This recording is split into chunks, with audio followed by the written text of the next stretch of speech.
네, 옥터드 임용 2011년 35번 문제 한번 같이 보도록 하겠습니다. 이 문제 같은 경우에는 동국대 그대로 기출로 나왔던 문제입니다.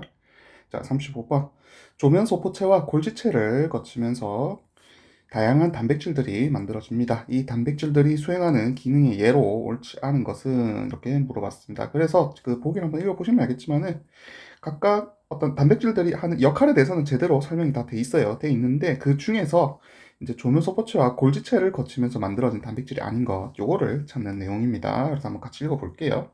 어쨌든 그리고 그 조면소포체와 골지체를 거치면은 어떤 단백질이 만들어지냐면은 뭐 막고정 단백질이라든지 앞에서 했죠. 아니면은 뭐 분비형 단백질 이런 것들이 만들어지고 그 외에 이제 리소솜 안에 있는 이런 것들이 만들어질 겁니다. 자, 봅시다. ATP로부터 사이클릭 AMP 생성을 매개한다. 자, 1번 같은 경우에는 아데닐릴 사이클레이즈에 대한 설명이죠. 그래서 그 G 단백질이 막에 이렇게 해가지고 총 7번, 그냥 대충 그렸어요. 7번 이제 밖에 있으면은 여기 이제 수용체가 달려 있고요. 여기 끝쪽에 이제 베타 단백질이 달려 있고 막에다가 이제 알파, 그 다음에 막에다가 감마 이렇게 써가지고 얘들이 복합체로 움직이는데 이게 이제 GTP가 오게 되면은 알파가 떨어지면서 알파가 떨어지는 게 아니고 GTP가 붙으면서 GDP가 떨어지면서 막이 박힌 채로 알파가 움직이게 되죠. 그리고 GTP는 붙어 있는 상태입니다.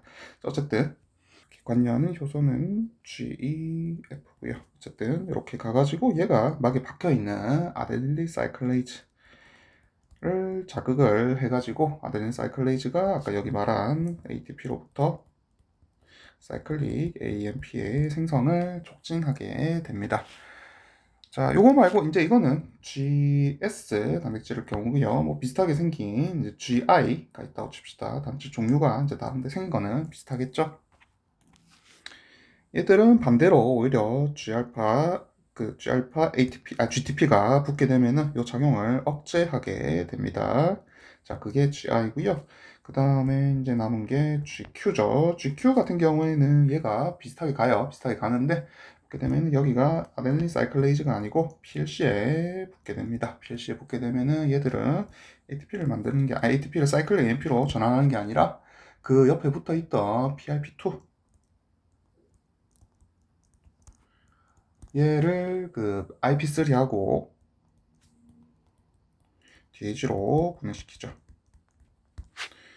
자, 그래서 이제 뭐 IP3는 이제 칼슘을 이온을 소체에서부터 방출을 시키고 이런 식으로 신호 전달이 이루어지게 됩니다. 뭐 칼슘을 다시 PKC를 활성화시키고 이런 식으로 신호 전달이 이루어지게 됩니다. 아니면 뭐 칼모듈린 갈 수도 있겠죠. 자, 이런 게 있고요. 그 다음에 자 2번 봅시다. 2번 세포에서 독성을 지닌 H2O2를 H2O로 분해한다 이거 한 거죠. 그래서 그 폭시점 얘기입니다. 폭시점 내에서도 카탈레이즈에 대한 설명이네요.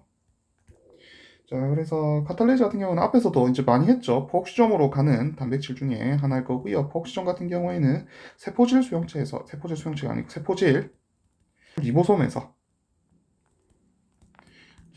합성이 됩니다. 그래가지고 신호 전달이 그 폭시점으로 이동하도록 된다 했죠. 그래서 팩스를 이용해가지고 간다고 말씀을 드렸습니다.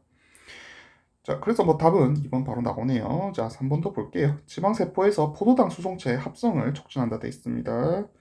포도당 수송체 중에서도 이제 지방세포에 있는 놈들이네요. 그러면은 아마도 글루티포일 겁니다. 글루티포가 아마도 지방세포니까 포도당 수송체로서 만들어져 있을 거고요. 자, 얘들 같은 경우에는 이제 그 세포막에 이제 박히게 되죠. 세포막에 박히게 되고 원래는 이제 소포에 있다가 이제 신호가 주어지게 되면은 이제 막에 발현이 되게 됩니다. 이렇게 붙어가지고 막에 발현이 되게 됩니다. 자, 그래서 얘들은 이제 인슐린 신호가 주어져야 되고요. 발현이 되고 그 다음에 뭐 지방 아니라도 뭐 골격근이라든지 심장근 이런 데도 있죠. 골격근, 심장근, 그 외에 이제 지방 이런 데 있고요. 그래서 사근사근 이렇게 외우시면 되겠습니다. 만약에 인슐린이 감소하면 회수도 됩니다. 회수도 돼요. 얘들은. 4번 세포 내로 섭취한 물질들의 당 결합을 파괴한다 돼 있네요. 자, 당 결합을 파괴하니까 뭐 글루코시데이즈 뭐 이런 애들이 되겠습니다. 글리가 아니고 글리코시데이즈 이런 애들이 리소솜에서 존재해가지고 당 결합을 파괴할 겁니다. 죄송합니다.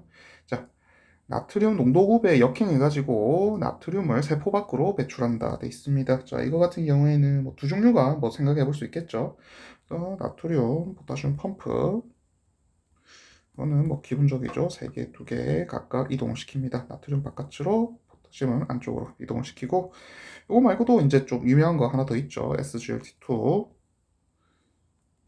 SGLT 1, 2 이렇게 있습니다. 그래서 그 약간 구분해서 외워주셔야 돼요. 1 같은 경우는 이제 뭐 다른 이름으로 SLC5A1 이렇게 부르기도 하고 다른 말로 또 NHT 이렇게 부르기도 합니다. 자, 그래서 발견되는 장소도 좀 달라요. 얘들 같은 경우에는 이제 소장,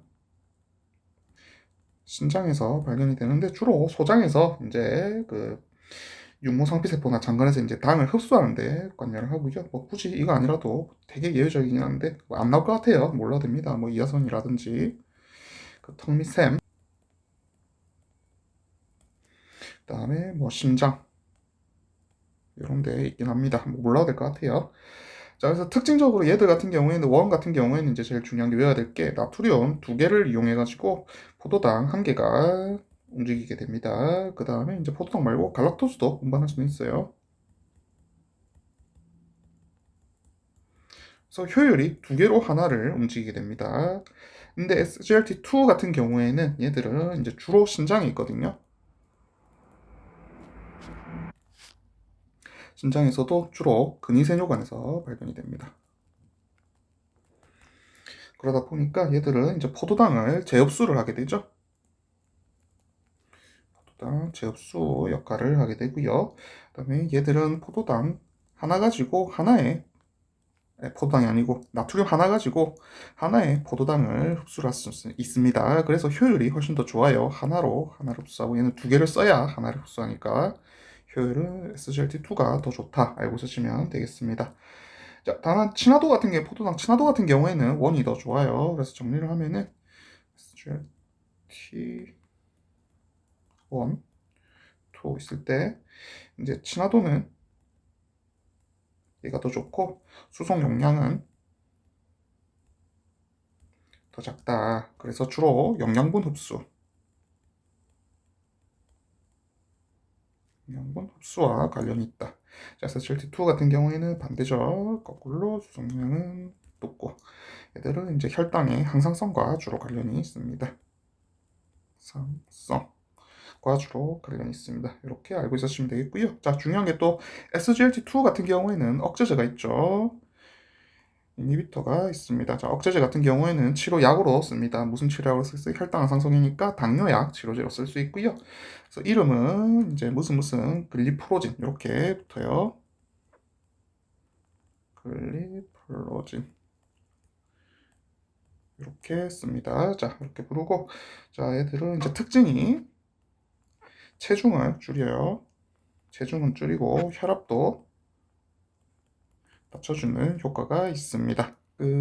보세요. SGLT2 같은 경우에는 또 보시면은 이게 지금 신장에서 아까 작용을 한다고 말씀을 드렸죠. 그래서 신장에서 재흡수를 막아줍니다. 포도당의 재흡수를 막아주기 때문에 애들이 신장으로 포도당이 줄줄줄 새어나갈 거예요. 그래가지고 이제 방광염이나 요도염 이런 거 감염 위험은 조금 높기는 합니다. 대신에 포동 자체를 빼버리니까 체중은 감소하는 효과도 있을 거예요. 일단 이렇게 하고 조금만 더 설명을 드릴게요. 조금만 더 이제 그 우리 막성 소기관 그 다음에 이제 내막계 이렇게 있는데 이 조금 헷갈리거든요. 그래가지고 요거 설명을 조금 더 드리겠습니다. 일단 막성 소기관은 이제 크게 막성을 빼버리고요. 그냥 세포 소기관으로 분류하기도 하고 그냥 세포 소기관을 막성 소기관이라 같이 부르기도 하는데 그건 교수님마다 달라요. 이렇게 분류하기도 하는데 막이 없어도 세포 소기관은 맞습니다. 그래서 어떤 종류가 있냐면은 얘들이 이제 크게 다시 그냥 분류를 할게요. 막성 소기관이 아니라 그냥 소기관으로, 세포 소기관으로 분류를 한 다음에, 자, 막성 소기관, 그 다음에 그 비막성 소기관 이렇게 나눌 수 있고요. 막성 소기관은 다시 크게 이제 이중막과 단일막으로 나눌 수가 있을 겁니다. 이렇게 나눌 수가 있을 거고, 뭐 이중막에는 이제 그 앞에서 다 설명을 드렸죠. 이렇게 두 겹으로 둘러싸인 거. 그래서 그 세포핵, 그다음에 미토콘드리아, 그다음에 뭐 연록체, 클로로플라스트 이런 것들이 있을 거고, 자, 단일막 같은 경우에는 이제 소포체 ER, 아니면은 뭐 골지체, 아니면은 뭐 폭시좀, 그다음에 리소좀, 그다음에 식물 같은 경우에는 액포, 이거는 동물, 식물 이렇게 있을 겁니다. 자, 그다음에 이제 비막성 소기관으로 다시 나누면은 리보솜, 세포 소기관이긴 한데 이제 막으로 안 둘러싸여 있죠. 구조를 보시면은 그냥 단백질과 메신저 RNA 뭐 이런 걸로 이루어져 있습니다. 그다음에 뭐 세포 골격, 골격들, 뭐 미세소관, 중간섬유, 미세섬유 이런 것들. 그다음에 이제 중심체, 아니면은 뭐 식물에는 이제 세포벽, 그다음에 뭐 세포막 이런 애들이 있을 겁니다. 자, 그 다음에 이제 애매하긴 한데, 이제 세포벽하고 세포막은, 그거는 아닐 수 있어요. 소기관은 아닐 수 있습니다. 정확히 말하면은. 세포를 구성하는 성분이긴 한데, 정확히 말하면은, 소기관으로 넣기에는 애매하다. 다만 학자에 따라서 분류하기도 한다. 뭐 이 정도 알고 있으시면 되겠습니다. 자, 그리고 다시 내막계 한번 보도록 할게요. 내막계 같은 경우에는 이제 정의가 약간 달라요. 그래서 얘들 같은 경우에는 막상 소기관 같은 경우에는 막으로 이제 둘러싸인 모든 세포 소기관을 일컫는 말입니다. 그래서 단일막, 아까 이중막 전부 포함을 하는 말이고요. 그래서 이제 소기관 간에 이제 별로 연결이 그냥 안 됐을 수도 있고 미토콘드리아, 엽록체 이런 애들도 다 포함이 됩니다. 다만 내막계 같은 경우에는 이제 세포 내에서 이제 소포낭 있죠. 소포들, 베지클들 얘들을 이용해 가지고 서로 막성 소기관 네트워크로 이어져 있는 애들을 내막계라 그래요. 그래서 그 여기에 이제 미토콘드리아라든지 아니면은 엽록체 같은 거는 포함되지 않습니다. 그 다음에 폭시좀도 여기에 포함되지 않아요. 그렇기 때문에 얘들은 여기 복시점에 있는 단백질들은 따로 세포실에서 합성이 돼가지고 이동을 하게 됩니다. 아셨죠? 다만 핵은 포함이 됩니다. 핵에서 ER 같이 붙어 있는 거 아시죠? 붙어 있고 골지는 떨어져 있지만은 어쨌든 베지클로 이어져 있습니다.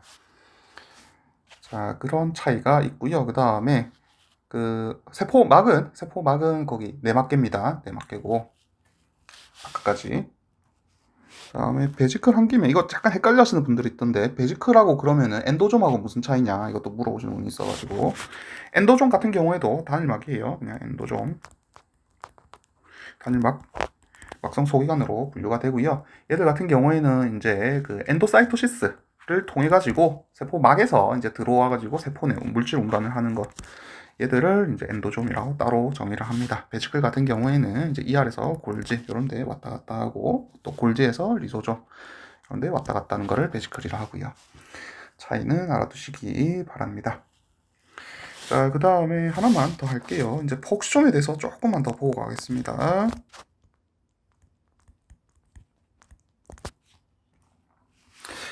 폭시좀 하기 전에 헷갈릴라. 이거 조금만 더 설명 드릴게요. 엔도좀 하고요. 베지클 하고요. 그 다음에 이제 엑소좀도 있죠, 사실. 엑소좀. 있는데 그 차이를 정확하게 알아요. 그래서 베지클은 소포를 의미하고 한글말로 하면은 소포를 의미하고 소기관이긴 한데 얘들은 이제 역할이 비슷할 수 있습니다. 그래서 어떻게 보면은 베지클 안에 엔도좀하고 엑소좀이 포함되어 있다 생각을 하셔도 돼요. 그래서 이거는 그 우리 세포가 있으면은 세포 안에서 이제 둥둥 떠다니는 이런 모든 베지클들을 다 소포라 하고요.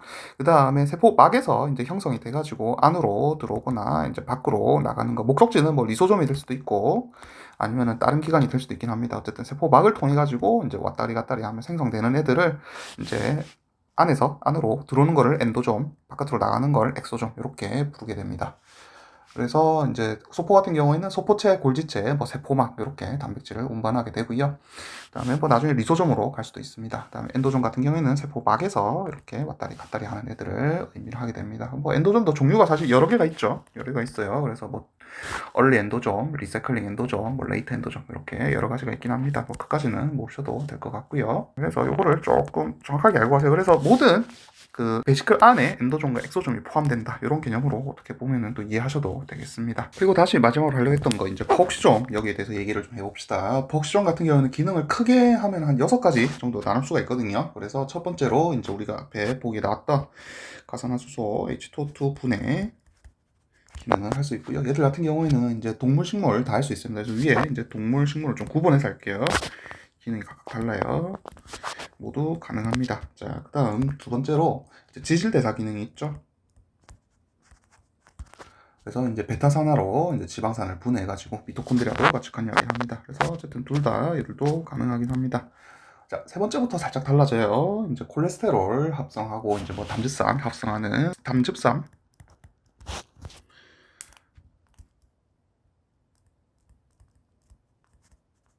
합성 과정. 얘들은 동물은 당연히 가능할 거고요. 감이 있으니까 식물은 안 되겠죠. 없죠. 기관 자체가.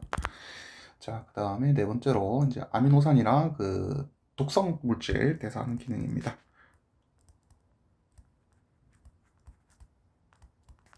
그래서 동물은 가능하죠. 동물은 해독 작용이 있다고 말씀을 드렸습니다. 그래서 뭐 그 다음에 이제 식물 같은 경우에는 없죠. 식물은 이 기능은 없습니다. 그래서 식물 같은 경우에는 독성 물질이 있을 경우에는 포포체에서 주로 그 기능을 담당하고요.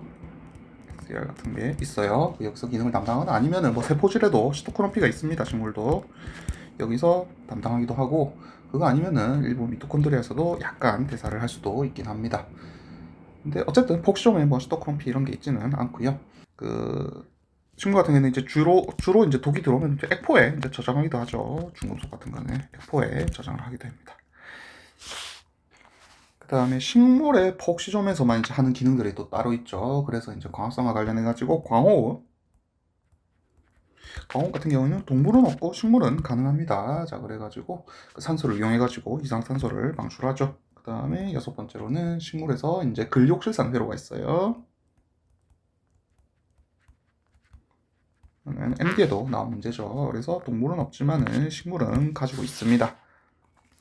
그래서 왜 이런 차이가 나냐 이제 살펴보니까 효소가 조금 차이가 나서 그렇죠. 그리고 예를 들면은 뭐 담즙산 활성 같은 경우에는 그 콜레스테롤 7알파 하이드록실레이즈, 시토크롬피 7A1 아니면은 뭐 스테롤 27 하이드록실레이즈, 시토크롬피 27A1 이런 애들이 이제 있어가지고 동물은 있어가지고 이 기능은 할 수 있는 거고요. 그 다음에 근육출산 회로 같은 경우에는 이제 그 아이소시트레이트 라이에이즈라든지 말레이트 신테이즈가 있기 때문에 근육출산 회로가 작용할 수가 있습니다. 뭐 이런 궁금하신 분들 구글에 한번 검색해 보시면은 금방 나올 거예요. 그래서 회로를 보게 되면은 이제 DCA 회로랑 거의 비슷하죠. 근육출산 회로 DCA 회로랑 거의 비슷하게 이렇게 돌아가는데 요즘 보면은 원래 아이소시트레이트가 여기 요즘 있죠. 요즘에 있는데 얘가 이제 그 아까 효소 중에서 아이소시트르산이 그 효소 중에서 아이소시트레이트 라이에이즈 해가지고 바뀔 수가 있습니다. 변환이 될 수 있어. 원래는 이쪽으로 빠져야 되는데 효소가 동물은 없고 식물만 있기 때문에 빠져가지고 이제 근육실산하고 숙신산으로 분해를 하게 됩니다. 근육실산하고 숙신산이 한 요쯤에 있죠. 숙신산으로 바꿔주게 됩니다. 그렇게 되면은 이제 근육실산이 다시 그 지방산을 베타산화 해가지고 나온 아세틸코이하고 얘가 만나가지고 아까 방금 말했던 효소 중에서 그 말레이트 신테이즈와 함께 합성이 돼가지고 말산으로 전환되게 됩니다. 그래서 이 과정이 있어가지고 지방산 베타산화를 통해서 나온 아세틸코에이를 여기 DCA 회로에 집어넣을 수가 있게 되는 거고요. 동물 같은 경우에는 그래서 요게 없죠. 여기서 원래 아세틸코에이가 들어가긴 하는데 들어간 애들은 여기서 다 이산화탄소로 빠져나와 버리죠. 그래서 다 분해가 되어 버리지만 여기는 새로 추가가 되는 겁니다. 그래서 얘들이 다시 바깥으로 빠져가지고 옥살산에서 나중에 그 포도당 신생 과정을 통해서 포도당으로 거꾸로 올라갈 수가 있습니다. 즉 식물이 그래서 아세틸코에 가지고 지방산 베타산을 통해 가지고 지방산을 포도당으로 전환할 수 있지만 동물은 바꿀 수 없는 이유이기도 합니다. 요거 때문에 그래요. 자, 그 다음에 앞에서 제가 빼먹은 게 하나 있어가지고 요것만 좀 더 보고 가도록 하겠습니다. 그래서 여기 글루티 보시면은 자, 글루티에 그 우리 1, 2, 3, 4, 5는 사실 잘 알고 있죠. 이제 뭐 교재도 나오고 잘 알고 있습니다. 그런데 여기서 이제 포도당 원래는 포도당 수성체지만 포도당 외에 다른 걸 기질로 이용하는 그 단백질들도 다시 보고 가도록 할게요. 그래서 뭐 잘 알겠지만 5번 같은 경우에 일단 기본적으로 프룩토즈, 과당을 원래 기질로 이용을 하고요. 그 다음에 뭐 나머지 1사는 포도당 기질입니다. 그 다음에 이제 뭐 번호가 많아요. 발견된 게 많긴 한데 이제 특이한 거 두 개만 더 보고 갈게요. 자, 9번하고 13번이 있습니다.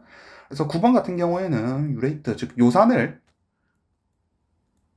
기질로 사용합니다. 다만 일부 포도당 약간은 운반할 수 있어요. 그래서 얘는 기능이 이제 요산의 재흡수라든지 아니면 배출을 조정할 때 사용하는 게 글루티 9이고요.